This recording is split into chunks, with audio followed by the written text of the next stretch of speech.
اردو حرف کے معزز دوستوں، آج آپ کی خدمت میں پیش ہے ایک ماں اور ایک بچے کی ایک لازوال اور دل کو چیرتے ہوئی داستان۔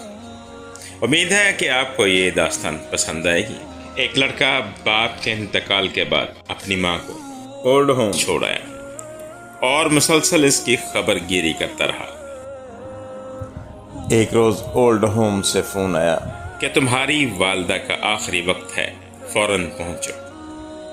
ماں کے پاس جا کر بیٹے نے پوچھا، اماں آپ کو کچھ چاہیے جو میں لے آؤں؟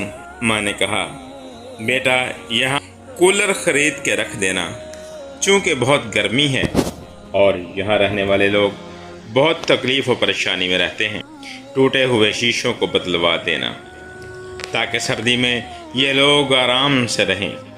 صحن میں درخت لگا دینا تاکہ اس کے سایہ میں آرام کر سکیں۔ فریج میں اچھی غذا رکھ دینا، کتنے ہی راتیں میں بغیر کھانے کے سوئی ہوں۔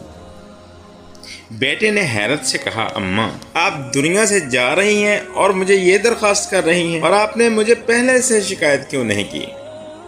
ماں نے کہا، ہاں میرے بیٹے، مجھے گرمی، سردی، بھوک پیاس کی عادت ہے، لیکن مجھے ڈر ہے کہ جب تیرے بچے ضعیفی میں تجھے یہاں لے کر آئیں تو تجھے تکلیف ہوگی، کیونکہ میں نے تجھے بہت ناز و نام سے پالا تھا۔ حاضرین محترم، بڑوں کو اولڈ ہوم کی بجائے اپنے گھروں میں ہی رکھنا چاہیے اور ان کے زیر سایہ خود رہنا چاہیے۔